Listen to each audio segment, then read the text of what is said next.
যে কাজে হাত দিলাম সেটা ক্রমে মহিলাদের খুব পছন্দের জিনিস হলো। তাদের হাতে টাকা দিলাম, ঋণ দিলাম, 5 টাকা, 10 টাকা, 20 টাকা। 5 টাকা 10 টাকা যে মানুষের জীবনে এটা এত রকমের আনন্দ আনতে পারে কোনোদিন ভাবি নাই। তারা কৃতজ্ঞতায় গদগদ। আমি কোনো মাগনা টাকা তাদের দিচ্ছিলাম না,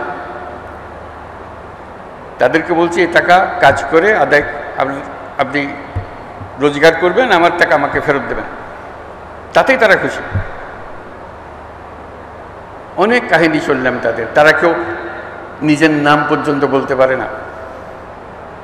আমাদের সমাজ এমন, মহিলাকে তার নাম শেখার জানারও সুযোগ করে দেয় না। ছোটবেলায় অমুকের মেয়ে, বিয়ে হলে অমুকের বউ, মা হলে অমুকের মা, সে যে কে সে নিজেও জানে না। আমরা প্রথম চেষ্টা করলাম আমাদের ছাত্রীদের দিয়ে একটা নাম স্থির করার জন্য।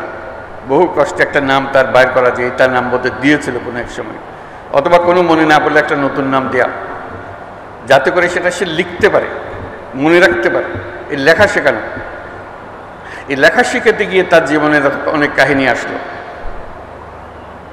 প্রতি কাহিনী একটা চেটে একটা চমৎকার। এই থেকে আমি একটা সিদ্ধান্তে আসলাম।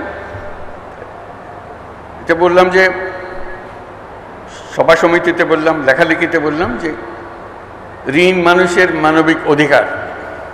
সবাই হাসাহাসি করলো। আপনি ঋণের কথাও বলেন, অধিকারের কথাও বলেন, এটা কোন ধরনের কথা? ইকোনমিক্সে তো কোনো অধিকারের বিষয় নাই, আপনি কোন সাবজেক্টের লেখাপড়া করেন? আমি ভাবলাম তাই তো, ইকোনমিক্সে তো অধিকারের কোনো বিষয় নাই, তাও আবার মানবিক অধিকার।